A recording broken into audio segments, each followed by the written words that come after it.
Creating videos for this week is probably the most difficult it's been all year long. And I know you guys are probably scratching your head as to why, especially after the recent growth in my channel. But, you know, we have the Infinite Warfare beta coming on, I think it's either Thursday or Friday of this week.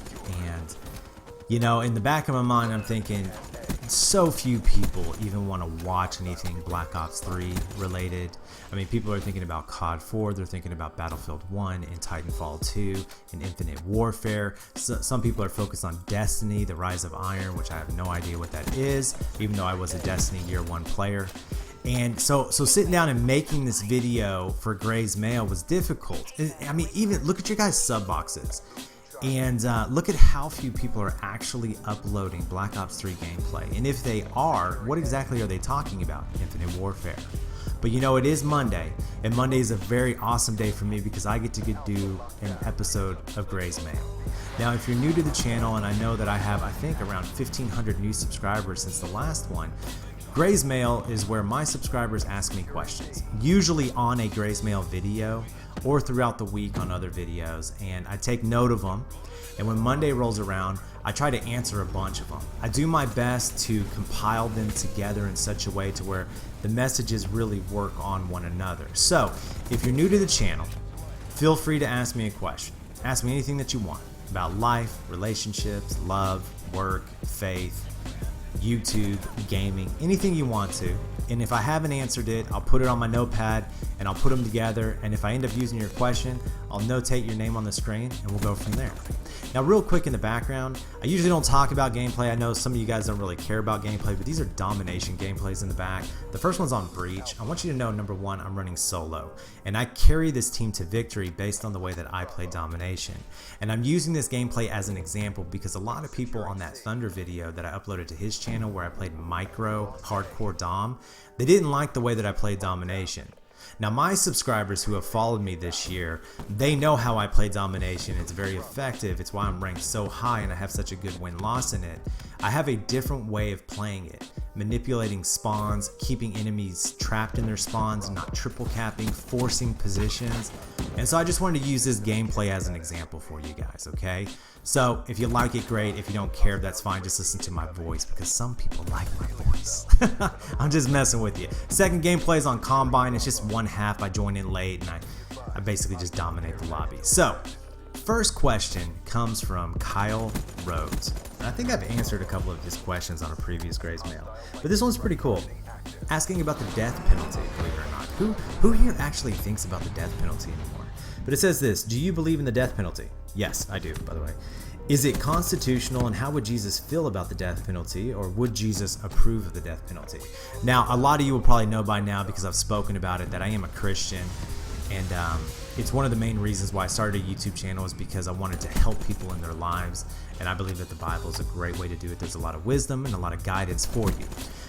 First thing, yes, I do believe in the death penalty, and I don't believe that it's used enough. I mean, we live in a society with over 300 million people here in America, and I don't even know, I mean, less than 1,000 people are put to death each year. But all you have to do is read the newspaper or watch the news for any length of time, and you realize that far more people deserve the death penalty in America than are actually having it carried out upon them. So I believe the death penalty is an awesome deterrent to evil, and I think that it should be carried out more swiftly and more often. And I'm very serious on this. I mean, look at China, for example. I mean, China's population is 6 times that of America, I believe, at this point. And, you know, they've got far more people to manage over there. And so their judicial system moves very swiftly, and they have very little leniency for crime.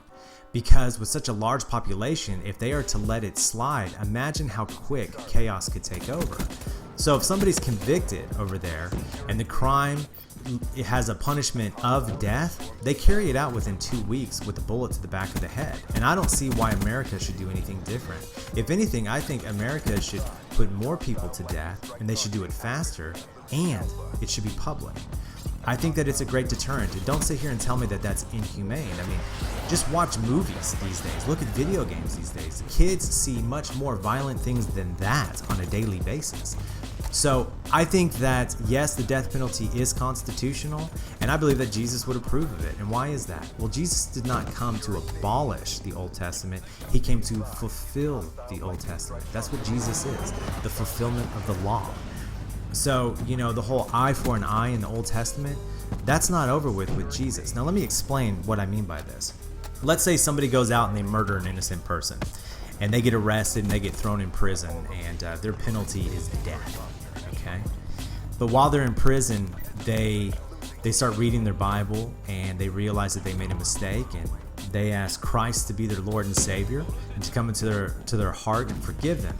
Christ forgives them, but that does not nullify the action that they committed or the punishment thereof. So because of the action, they will be punished by death, but forgiveness is theirs and eternal life is at hand. I hope that answers your question. It's a really good question. Now, believe it or not, I think this next one correlates pretty nicely with it.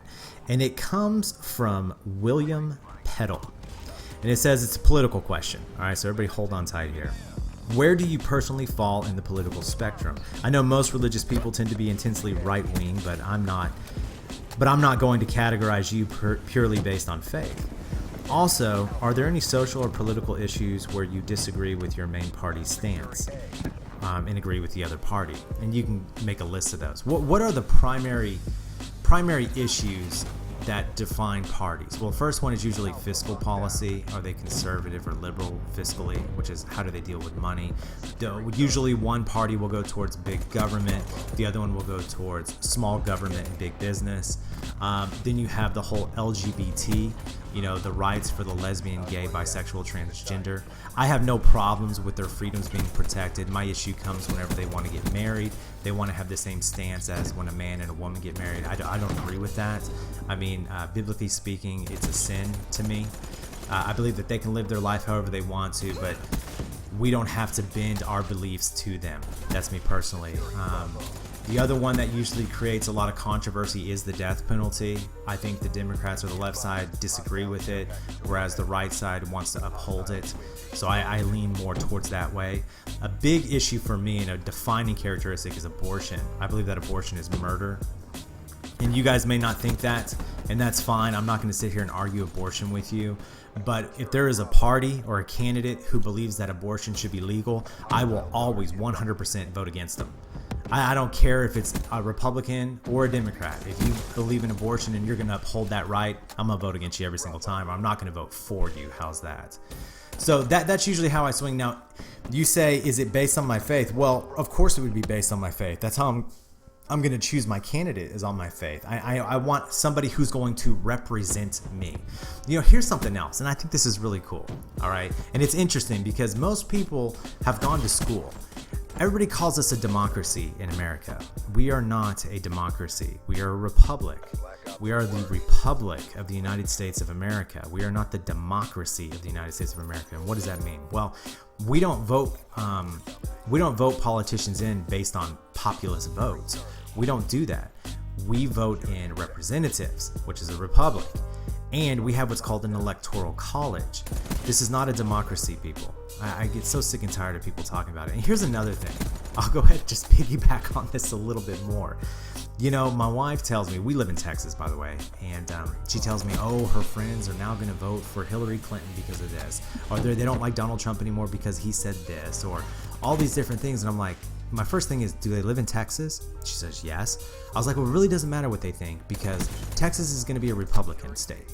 That's just how it is, just like Oklahoma is. And if you live in California, it's going to go Democrat. And if you live in New York, it's going to go Democrat.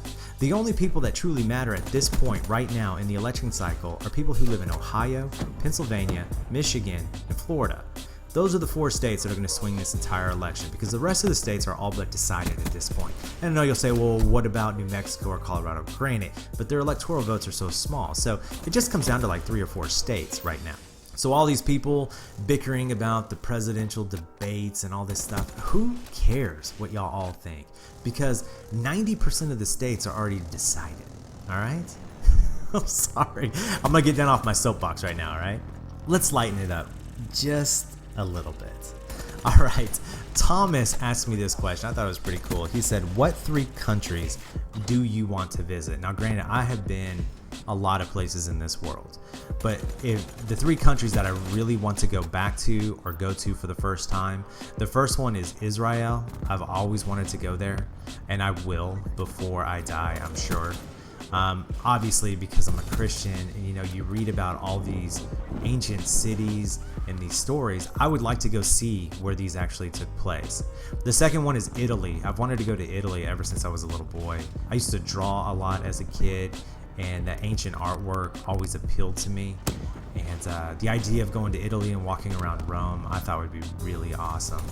And then the last one is Ireland. Now, I've been to Ireland, but when I went, I was newly married to my wife, and I went with her parents. And when you're newly married, you're not really accustomed to certain things yet.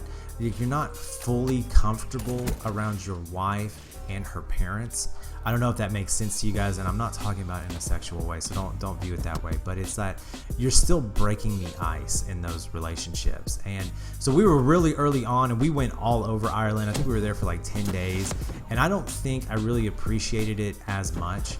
So we have planned to go back to Ireland, I think in 2018, and this time we're going to bring our kids, and we're going to go with our parents again, because if you guys don't know, my father-in-law is actually from Ireland, and we're going to take our kids all over Ireland. We're going to see all these places, meet all these family members, and I'm looking really forward to that, because if you guys haven't been there, the place is awesome. The people are so nice. It's a whole new world, and you guys haven't seen green until you've been to Ireland, and I promise you that. There is nothing like it. All right, so I think, let me see here. I think I'm going to go ahead and end there. There was this one question I'll try to answer real quick. It was from Iris Engine. He asked me if I could keep 5 possessions, what would they be? But I thought about this for a long time. And let me just say this. Possessions really don't mean anything to me. My family does. So like if my house was burning down and I could grab 5 things, I wouldn't even go back into the house. If I had to narrow it down to a few, I know I'd probably grab my cell phone and my laptop, because I pretty much run my entire business from there. And I'd probably grab my Bible that my father gave me when I was really young, because I have a lot of notes in it. That's about the only 3 things I could come up with. All right, you guys, if you like that video, hit the thumbs up button. Remember, this series only works if you ask me questions, so put some down below and I'll notate them.